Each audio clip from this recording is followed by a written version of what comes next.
বিসমিল্লাহির রহমানির রহিম। আজকে একটু বসতে হবে, কথা বলতে হবে। আর ক্যামেরা যাদের কাছে আছে সকলকে আমি অনুরোধ করবো, প্লিজ ক্যামেরাটা বন্ধ করে দেন। 5 মিনিটের জন্য প্লিজ বন্ধ করে দেন, প্লিজ। এবার আপনারা সরেন, ক্যামেরা বন্ধ, সবাই চলে আসেন, সবাই সামনে যান। বিসমিল্লাহির রহমানির রহিম। আজকের আরাফাত রহমান কোকো মেমোরিয়াল ট্রাস্টের এই পুরস্কার বিতরণী অনুষ্ঠানের সম্মানিত সভাপতি শেখ নাসের, আমাদের এই অনুষ্ঠান এই কমিটির সকল সদস্যবৃন্দ, আমার সামনে উপস্থিত সকল আজকের এই অনুষ্ঠানের অতিথিবৃন্দ, স্পেশালি খেলোয়াড়বৃন্দ, আসসালামু আলাইকুম। প্রথমেই আমি ধন্যবাদ জানাচ্ছি, একান্তভাবে ধন্যবাদ জানাচ্ছি সেই মানুষগুলোকে, শেখ নাসির সহ, শরফু সহ আরো যারা গত 15 বছর ধরে সামনে থেকে এবং পেছন থেকে বিভিন্নভাবে সহযোগিতা করেছেন আজকের এই অনুষ্ঠানটি হবার জন্য।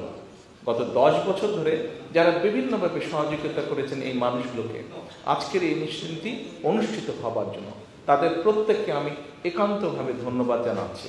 আমার পরিবারের পক্ষ থেকে কিভাবে কি হয়েছে এর মধ্যে আপনারা শুনেছেন, বিভিন্ন জনের বক্তব্য এখানে রেখেছেন, তাদের বক্তব্য থেকে আপনারা শুনেছেন কিভাবে এই সংগঠনটি ছোট ছোট গুটি গুটি পায়ে আজ এখানে এসে দাঁড়িয়েছে। বিভিন্ন মানুষ বিভিন্নভাবে তাদেরকে আজকে এখানে আসার জন্য সহযোগিতা করেছে।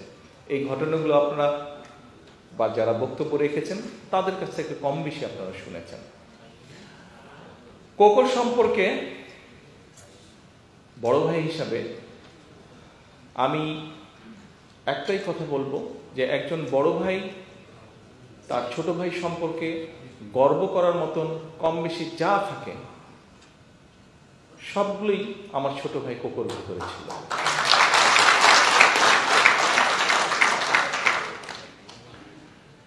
কোকো একজন স্পোর্টসম্যান ছিল, একজন প্লেয়ার ছিল, একজন ক্রীড়াবিদ ছিল। আমি রাজনীতিতে সম্পৃক্ত হয়েছি, আমি একজন রাজনৈতিক কর্মী। কোকো ওর অবস্থান থেকে চেষ্টা করেছে বাংলাদেশের ক্রীড়া ব্যবস্থার জন্য যতটুকু অবদান রাখা সম্ভব সেটি করার চেষ্টা করেছে। কি কি করেছে, কতটুকু করতে পেরেছে, এটি যারা বাংলাদেশে খেলেন, খেলোয়াড় আছেন, তারা বলেছেন, তারা আগেও বলেছেন, আজকেও বলেছেন, অনেকে ভবিষ্যতেও তারা বলবেন। এবং যতটুকু বলেছেন আমি তাদের সকলের কাছে কৃতজ্ঞ। ততটুকু থেকে একটি জিনিস প্রমাণিত হয়, কিছু হলেও ভালো কিছু কোকো করেছে বাংলাদেশের ক্রীড়া অঙ্গনে।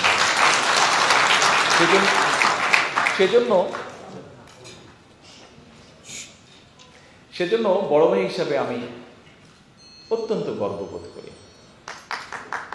এখন আমি একদম, যেহেতু আমি একটু আগেই বলেছি আমি একজন রাজনৈতিক কর্মী, স্বাভাবিক রাজনৈতিক কর্মী হিসাবে আমি পুরো বিষয়টাকে ভিন্নভাবে একটু দেখি। একজন রাজনৈতিক কর্মী বা রাজনীতিবিদের সামনে অনেকগুলো বিষয় থাকে, যেমন ক্রীড়া থাকে, তেমন দেশের শিক্ষা ব্যবস্থার বিষয়ে কোনো চিন্তা থাকে, তেমন দেশে মানুষের কর্মসংস্থানের ব্যাপারে চিন্তা থাকে, ঠিক তেমনইভাবে দেশের মানুষের স্বাস্থ্যের ব্যাপারে চিন্তা থাকে, বিভিন্ন রকম বিষয় থাকে যে বিষয়গুলো নিয়ে একজন পলিটিশিয়ান অথবা একজন রাজনৈতিক কর্মী বিভিন্ন মানুষের সাথে আলোচনা করে, চিন্তা ভাবনা করে।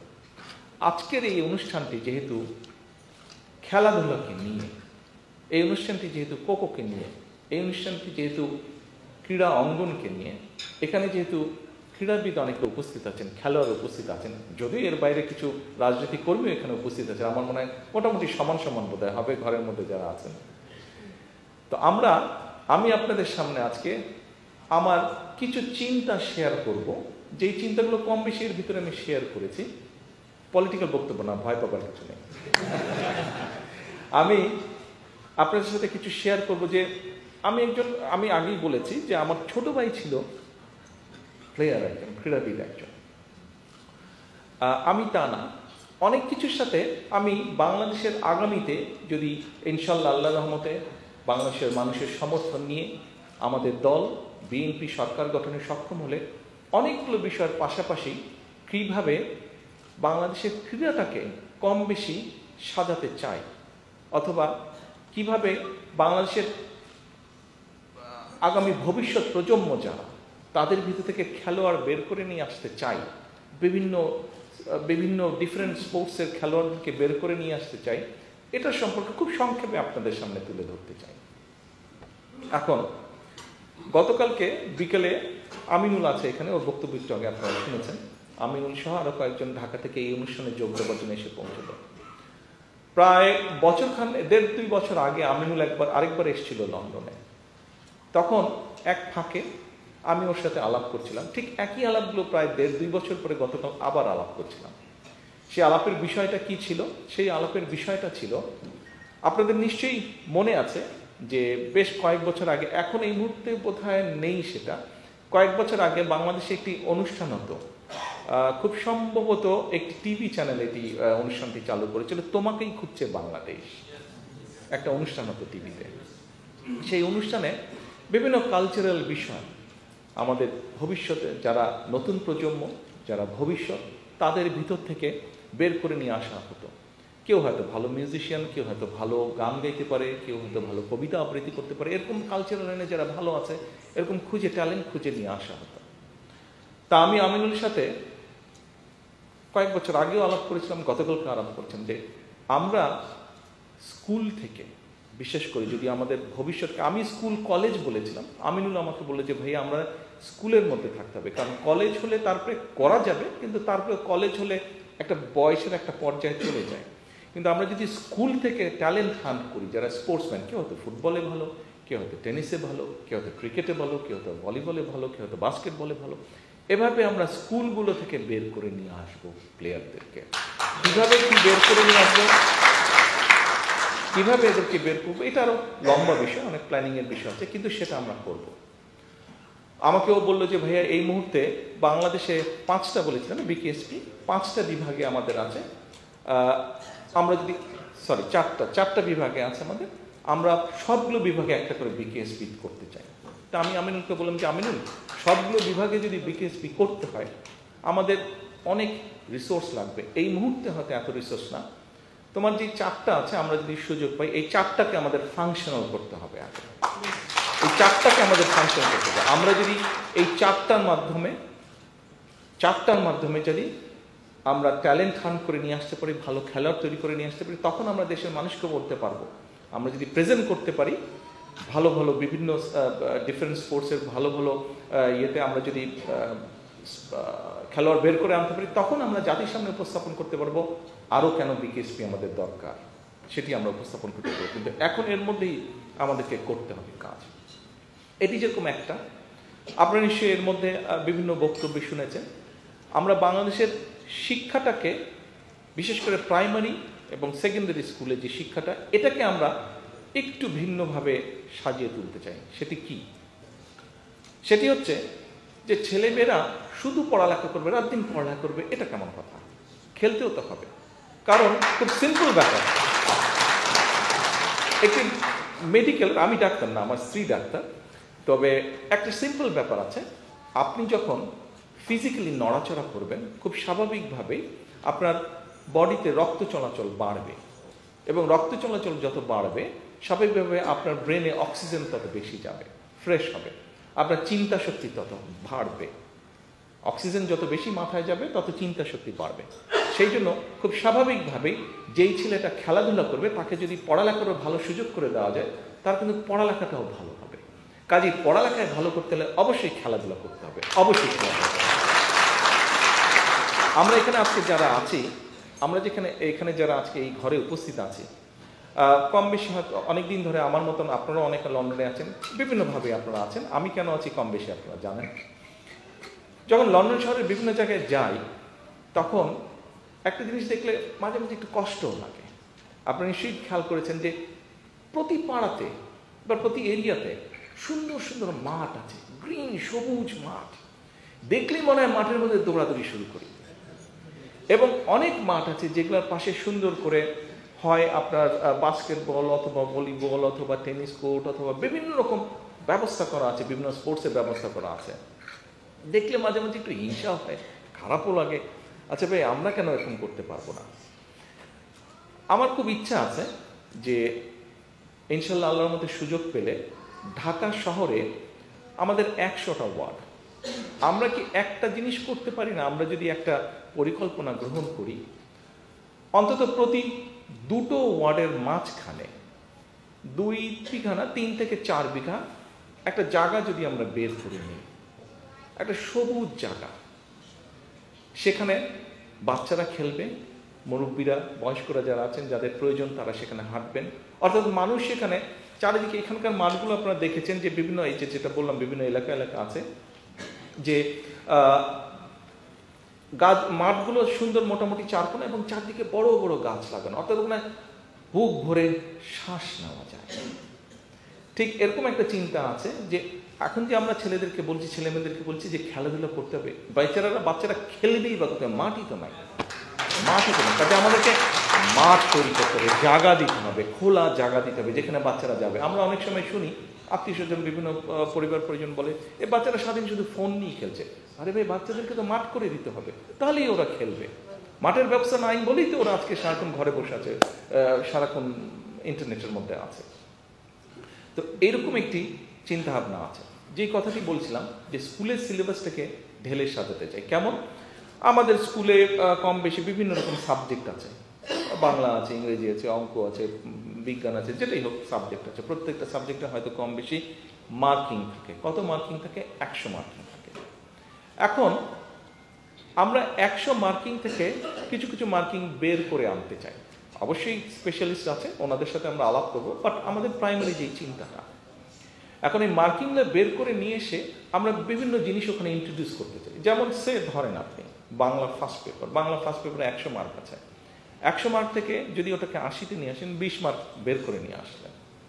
আচ্ছা, এই 20 মার্কটা কোথায় দিবেন আপনি?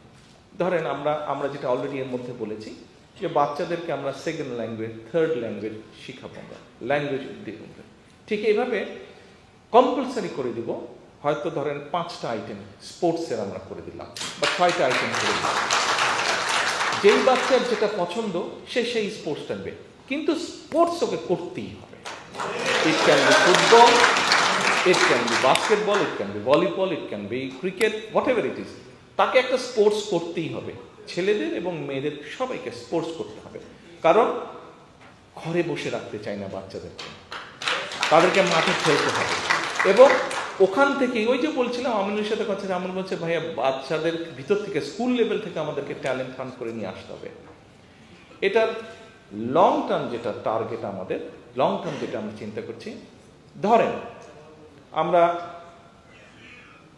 তত্ত্বাবধায়ক সরকারের কাছে ডিমান্ড করেছি ডিসেম্বরের মধ্যে নির্বাচন দিতে হবে। দেশের মানুষ নির্বাচন চাই। যে নির্বাচনের জন্য গত 15 বছর আমরা আন্দোলন সংগ্রাম করি, যে নির্বাচনের জন্য আমরা যারা বিএনপি করি, এখানে আমাদের বহু নেতাকর্মী সহকর্মীকে আমরা হারিয়েছি, গুম খুনের শিকার হয়েছে। এই যে আমাদের এখানে খোকন বসে, ওই গুম ছিল 6 মাস 8 মাস গুম ছিল, ওর মধ্যে এরকম বহু সহকর্মী আছে আমাদের। ওকে আল্লাহর মধ্যে পেয়েছি, অনেককে আমরা পাইনি। কিন্তু কেন এই যে এই গুম খুন হত্যার শিকার হাজারো মানুষ গুম হয়েছে, বিএনপির হয়েছে, বিএনপির বাইরে অন্যান্য রাজনৈতিক দল হয়েছে, সাধারণ মানুষ হয়েছে, সাংবাদিকরা হয়েছে, কেন হয়েছে? সেটি হচ্ছে রাজনৈতিক অধিকার, মানুষের রাজনৈতিক অধিকার প্রতিষ্ঠার জন্য। তো এই যে মানুষের রাজনৈতিক অধিকার প্রতিষ্ঠা, এই রাজনৈতিক অধিকার প্রতিষ্ঠার মাধ্যমে আমরা এমন একটা সরকার প্রতিষ্ঠা করতে চাই যেই সরকার মানুষের কল্যাণে কাজ করবে, যেই সরকার মানুষের কল্যাণে কাজ করবে। আজকে আমরা ইনশাল্লাহ আগামী দিনে বিএনপি সরকার গঠন করতে পারলে, ধরেন আমরা যে ডিসেম্বরের মধ্যে নির্বাচন দাবি করছি, ডিসেম্বরে যদি নির্বাচন ইনশাল্লাহ হয়, এই সরকার এই ইন্টারিম গভর্নমেন্ট নির্বাচন দিলে পরে, অথবা যেই টাইমেই তারা বলছে, যদিও আমরা চাইছি ডিসেম্বরের মধ্যে নির্বাচন হয়ে গেলে, তাহলে 26 সাল, তাহলে নেক্সট অলিম্পিক কবে হচ্ছে? নেক্সট অলিম্পিক কবে হচ্ছে? 27, 28, 28-এ হয়তো আমরা পারবো না। কিন্তু তারপরে আমাদের হাতে 4 বছর সময় থাকবে, 28 থেকে থেকে, তাহলে এইদিকে 2 বছর, ওইদিকে 4 বছর, 6 বছর। আমরা তো কয়েকটা স্পোর্টস বাছাই করে নিব, এই কয়েকটা স্পোর্টসে নেক্সট 6 বছর আমরা এমফেসাইজ দেবো, সব রকমভাবে আমরা করবো, যাতে কিছুটা কিছু ওখান থেকে আমরা বের করে আসতে পারি। আরও এরকম ইন্টারন্যাশনাল যেগুলা গেম আছে সেগুলাকে আমরা টার্গেট করব। টার্গেট করার মাধ্যমে আমরা যাদেরকে বেছে বের করে নিয়ে আসবো, ওই যে স্কুল লেভেল থেকে বিভিন্নভাবে বিভিন্ন জেলা থানা সব জায়গা থেকে যাদেরকে বের করে নিয়ে আসবো, 6 বছর, নেক্সট 6 বছর এদের পিছিয়ে সব রকমের ব্যবস্থা আমরা করব। তাদের কাজ একটাই হবে, সারাদিন খেলা খেলা অ্যান্ড খেলা। অর্থাৎ ওদেরকে দেশের জন্য একটা সুনাম বয়ে নিয়ে আসতে হবে, এবং যেহেতু তারা দেশের জন্য সুনাম বয়ে নিয়ে আসবে, সেই জন্য দেশের এবং বিশেষ করে একটা সেই সময় যে সরকারটা থাকবে সেই সরকারের দায়িত্ব হচ্ছে ওদের সব রকমের দেখভাল করতে হবে। ওদেরকে যাতে, যেমন কিছুদিন আগের ঘটনা, এটি নিয়ে গতকালকে আমরা আলাপ করছিলাম। ওয়েট লিফটিংয়ের প্রতিযোগিতা হচ্ছিল বাংলাদেশে। তো ওয়েট লিফটিংয়ে যে মানুষটি জিতেছিল তাকে সেই ইনস্টিটিউশন একটা গিফট দিয়েছে। গিফটটা হচ্ছে একটা ব্লেন্ডার দিয়েছে, মানে সেই ব্লেন্ডিংয়ের মধ্যে জুস বানিয়ে খাবে যাতে আরও ইয়ে হয়। কিন্তু স্বাভাবিকভাবে যেই মানুষটা কষ্ট করে 3 বছর প্রিপারেশন নিয়ে ওই জায়গায় এসছে এবং জিতেছে, বাস্তবতা যেটা বিচার সেটা হচ্ছে যে তাকে তো ওটার পাশাপাশি কাজও করতে হয়েছে। অর্থাৎ তার ফ্যামিলি নিশ্চয়ই আছে, সেই ফ্যামিলিটাকে চালানোর জন্য তাকে তো নিশ্চয়ই কাজ করতে হয়েছে যেখান থেকে তার ইনকাম আসবে। কিন্তু আমরা যদি এই ব্যবস্থাটা করতে পারি যে ঠিক আছে, ও 3 বছর 4 বছর 5 বছর এই যে ও ট্রেনিংটা করবে, এই যে কম্পিটিশনের জন্য রেডি হবে, এই 3 বছর হোক, 4 বছর হোক, 5 বছর হোক, এই সময় যা তার যেই ফাইন্যান্সিয়াল সাপোর্টটা দরকার সেটি রাষ্ট্র তাকে দিবে। সেটি ওয়েট লিফটিংয়ের ক্ষেত্রে হতে পারে, সেটি ক্রিকেটের ক্ষেত্রে হতে পারে, সেটি ফুটবলের ক্ষেত্রে, অর্থাৎ আমরা যাদেরকে বাছাই করে নেব যারা দেশকে রিপ্রেজেন্ট করবে ইন্টারন্যাশনাল এরিনাতে, যারা দেশকে রিপ্রেজেন্ট করবে তাদের সকল দায় দায়িত্ব রাষ্ট্র নেবে, একটা সার্টেন টাইম পর্যন্ত রাষ্ট্র নেবে। এই হচ্ছে মোটামুটিভাবে ক্রীড়া নিয়ে, খেলা নিয়ে, ক্রীড়া জগৎ নিয়ে আমাদের দল বিএনপি আমাদের ভবিষ্যৎ চিন্তা ভাবনা। আমরা চাই, এখন যেরকম বাংলাদেশকে অনেক মানুষ চিনে বিদেশে, সারা পৃথিবীতে। কিভাবে চিনে? ক্রিকেটের কথা বললেই বাংলাদেশকে চিনে। আমরা তো আশা করতে পারি, আমরা তো চিন্তা করতে পারি, আমরা তো প্ল্যান করতে পারি, ঠিক আছে ক্রিকেট দিয়ে বাংলাদেশ চিনছে, এটাকে আমরা এগিয়ে নিয়ে যাবো ইনশাল্লাহ। ভলিবল হোক, বাস্কেটবল হোক, অন্য যে কোনো স্পোর্টস হোক, সাইকেলিং হোক, রেসলিং হোক, ওগুলো দিয়েও বাংলাদেশকে চিনবে। শুধু একটা দিয়ে চিনবে কেন, আরো অনেক কিছু দিয়ে বাংলাদেশকে চিনবে। কাজেই ওইরকম একটা কিছু আমরা করতে চাই। কতটুকু পারবো জানি না, বাট আমি মনে করি আমরা যদি পরিকল্পনা নিয়ে, আমরা যদি নেমে পড়ি কাজে, আমরা যদি চেষ্টা করি, 100% না হলেও 60%, 70% তো নিশ্চয়ই ইনশাল্লাহ পারবো। কেন পারবো? কাজেই আসুন, আমরা আন্দোলন করেছি, আমরা সংগ্রাম করেছি। বাংলাদেশের বহু মানুষ, রাজনৈতিক হোক অরাজনৈতিক হোক, বহু মানুষ তাদের জীবনটা পর্যন্ত দিয়ে দিয়েছে। কেন দিয়েছে? রাজনৈতিক অধিকার প্রতিষ্ঠার জন্য দিয়েছে। একটি দেশে মানুষ স্বাভাবিকভাবে যা যা প্রত্যাশা করে সেই বিষয়গুলো যাতে দেশে সংগঠিত হয় তার জন্য জীবন দিয়েছে। যে মানুষগুলো জীবন দিয়েছে, যারা চলে গিয়েছে আমাদেরকে ছেড়ে, আসুন আমরা আন্দোলন করেছি, সংগ্রাম করেছি, এখন হচ্ছে দেশ গড়ার পালা। সামনে আমাদের সেই সুযোগটা। আজকে আপনারা যারা এই ঘরে আছেন, যারা এই ঘরে নেই, সামনে অনেক ক্যামেরা দেখতে পাচ্ছি, নিশ্চয়ই অনলাইনে অনেকে কানেক্টেড আছেন, ক্যামেরাম্যান, বিভিন্ন মিডিয়ার ক্যামেরাম্যান দেখছি, হয়তো টিভিতে যাবে, বিভিন্ন জায়গায় যাবে, নিউজ, অনেকেই আমার কথা শুনতে পাবেন, দেখতে পাবেন। প্রত্যেকের কাছে আমার আহ্বান, প্রত্যেকের কাছে আমার অনুরোধ, আমরা আন্দোলন করেছি, সংগ্রাম করেছি, আমরা একটি জায়গায় এসে দাঁড়িয়েছি। সামনের সময়টি হচ্ছে সকলে মিলে কাঁধে কাঁধ রেখে দেশটাকে গড়তে হবে। আসুন আমাদের মধ্যে আমাদের মধ্যে বিভিন্ন বিষয়ে মত পার্থক্য থাকতেই পারে, থাকাটাই স্বাভাবিক, গণতন্ত্রে সেটাই স্বাভাবিক। কিন্তু দেশের ক্রীড়াঙ্গনকে আন্তর্জাতিক স্থানে নিয়ে যাওয়া, দেশের মানুষকে নিরাপত্তা দেওয়া, দেশের বেকারদের কর্মসংস্থান করা, দেশে আইনের শাসন প্রতিষ্ঠা করা, এরকম যে বিষয়গুলো, এটাতে নিশ্চয়ই কারো দ্বিমত থাকবে না। কাজেই এই কাজগুলোকে, এরকম আরো কাজ আছে, দেশের মানুষের স্বাস্থ্যের সকলের জন্য মিনিমাম একটা স্বাস্থ্যের ব্যবস্থা করা, এটাতে কারো দ্বিমত থাকবে না। কাজেই আসুন এইগুলো যাতে আমরা সকলে মিলে, সকল রাজনৈতিক দল একসাথে মিলে আমরা কাঁধে কাঁধ মিলিয়ে কাজ করতে পারি, দেশটাকে গড়তে পারি, দেশটাকে সুন্দরভাবে সামনে এগিয়ে নিয়ে যেতে পারি। আজকের আরাফাত রহমান কোকো মেমোরিয়াল ট্রাস্টে এই হোক আমাদের প্রত্যাশা, এই হোক। আমি পরিশেষে আবারও এই ট্রাস্টের যে মানুষগুলো এত কষ্ট করে গত 10 বছর ধরে বিভিন্ন ঘাত প্রতিঘাতের মাধ্যমে এই ট্রাস্টটিকে ধরে রেখেছেন এবং এই জায়গায় এসেছেন, আবারও সকলকে আন্তরিকভাবে ধন্যবাদ, শুভেচ্ছা দিয়ে আমার বক্তব্য শেষ করছি। আল্লাহ